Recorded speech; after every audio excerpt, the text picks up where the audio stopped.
Assalamualaikum warahmatullahi wabarakatuh. Saudara seiman, kembali lagi di channel Jendela Hikmah. Jangan lupa subscribe, sukai, dan berlangganan dengan cara aktifkan lonceng notifikasi dan bagikan video ini. Semoga bermanfaat dan jadi ladang amal bagi kita semua. Kali ini kita akan membahas tiupan kematian dan tiupan yang menggoncangkan. Dan ditiuplah sangkakala, maka terkejutlah penghuni langit dan bumi kecuali orang yang dikehendaki Allah. Gunung berjalan, langit terbalik, dan bumi tergoncang bagaikan kapal dalam air di lautan. Orang yang hamil melahirkan bayinya, orang yang menyusui lupa pada anak yang disusuinya. Anak-anak menjadi ubanan, syaitan menjadi bingung, bintang rontok menimpa mereka. Matahari mengalami gerhana, langit pecah di atas mereka, dan manusia pada waktu itu menjadi lupa diri, sebagaimana firman Allah Subhanahu wa Ta'ala. Sesungguhnya goncangan pada hari kiamat adalah goncangan yang besar atau dahsyat. Al-Quran Surat Al-Hajj ayat 1. Peristiwa tersebut terjadi selama 40 hari. Diriwayatkan dari Ibnu Abbas radhiyallahu anhu berkata, Rasulullah sallallahu alaihi wasallam membaca firman Allah Subhanahu wa Ta'ala, "Hai manusia, bertakwalah kepada Tuhanmu. Sesungguhnya kegoncangan hari kiamat itu adalah suatu kejadian yang sangat besar atau dahsyat." Al-Quran Surat Al-Hajj ayat 1. Beliau bersabda, "Apakah kalian mengetahui tentang hari tersebut?" Mereka menjawab, "Allah dan Rasulnya yang lebih tahu." Nabi Shallallahu Alaihi Wasallam bersabda, "Pada hari itu Allah berfirman kepada Nabi Adam alaihissalam, bangunlah dan pilihlah dari anak cucumu yang memilih neraka." Nabi Adam alaihissalam berkata, "Berapa orang dari tiap 1000 orang?" Allah Subhanahu wa Ta'ala berfirman, "Dari setiap 1000 orang ada 999 orang di neraka dan 1 di surga." Maka sangat beratlah keadaan kaum saat itu. Umumnya mereka menangis dan bersusah hati. Lalu Nabi Shallallahu Alaihi Wasallam bersabda, "Sesungguhnya aku berharap di antara kalian ada 1/4 ahli surga." Nabi Shallallahu Alaihi Wasallam berkata lagi, "Sesungguhnya aku berharap setengah dari kalian adalah ahli surga." Maka gembiralah mereka. Nabi Shallallahu Alaihi Wasallam bersabda lagi, "Sesungguhnya aku mengharapkan 2/3 dari kalian adalah ahli surga." Nabi Shallallahu Alaihi Wasallam bersabda lagi, "Bergembiralah kalian. Sesungguhnya kalian adalah bagian dari beberapa umat seperti rambut dalam lambung unta. Sesungguhnya kalian adalah 1 bagian dari 1000 bagian umat." Dari Abu Hurairah radhiyallahu anhu ia berkata, Nabi Shallallahu Alaihi Wasallam bersabda, "Sesungguhnya Allah Subhanahu wa Ta'ala mempunyai 100 rahmat. Hanya 1 rahmat yang diturunkan pada manusia, jin, binatang ternak, dan binatang melata di bumi. Dengan rahmat tersebut mereka saling mengasihi, dan sisanya 99 rahmat disimpan dan akan diturunkan untuk merahmati hambanya pada hari kiamat." Kemudian Allah memerintahkan malaikat Israfil alaihi salam untuk meniup sangkakala dengan tiupan yang mematikan.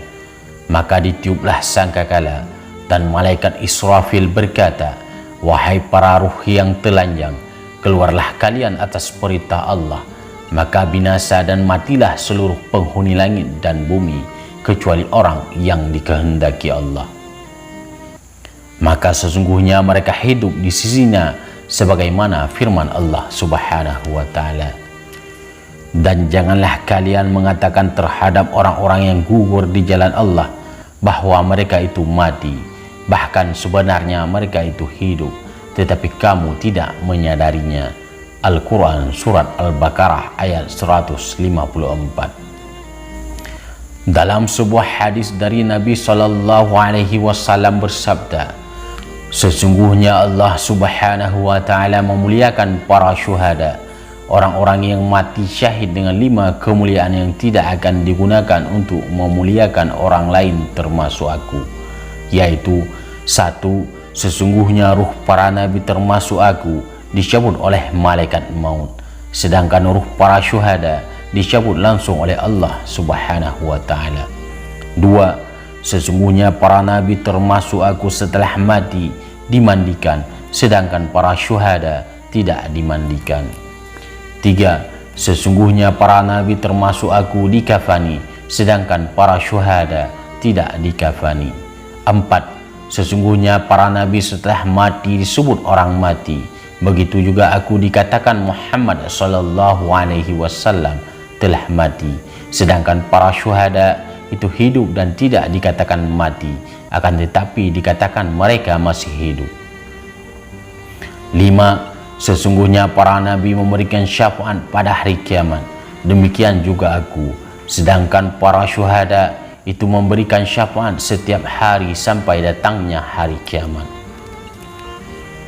Dikatakan bahwa makna lafaz illa man sya'allah, yakni tersisa 12 orang, yaitu Jibril, Israfil, Mikail, Israel alaihissalam, dan 8 malaikat penyangga arasy. Maka tinggallah dunia tanpa manusia, jin, syaitan, dan binatang. Allah Subhanahu wa ta'ala berfirman, hai malaikat maut, sesungguhnya aku menciptakan bagimu sebanyak bilangan orang-orang yang pertama sampai yang terakhir sebagai pembantu. Dan aku menjadikan untukmu kekuatan penghuni langit dan bumi. Dan sesungguhnya hari ini aku memberimu pakaian kemurkaan.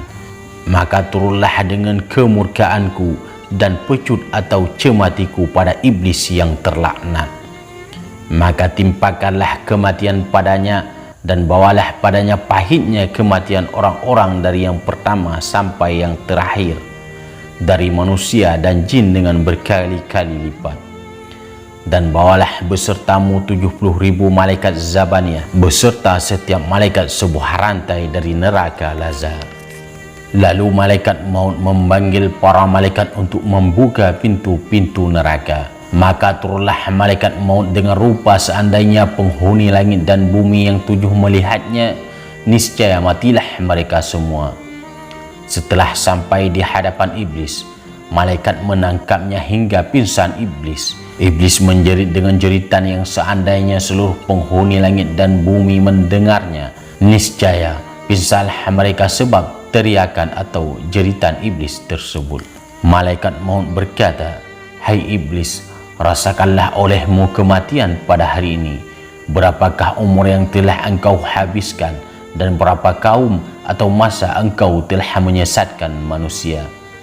Maka larilah iblis ke arah timur, dan ketika sampai di timur malaikat maut telah berada di sana.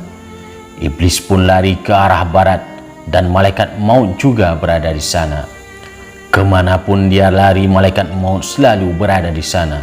Iblis lalu berkata, hai malaikat maut, dengan gelas yang mana engkau meminumiku, dan dengan azab yang mana engkau mencabut nyawaku? Malaikat maut berkata, dengan gelas dari neraka Lazar dan neraka Sir. Iblis pun terjatuh ke bumi berkali-kali, sehingga dia berada pada tempat yang sangat hina dan dilaknati. Lalu malaikat Zabaniyah menurunkan gantolan, menarik dan menikamnya dengan tombak. Lantas terjadilah pada iblis naza atau pencabutan nyawa dan sakaratul maut sesuai kehendak Allah. Wallahu a'lam. Semoga bermanfaat dan mohon maaf atas segala kekurangan. Assalamualaikum warahmatullahi wabarakatuh.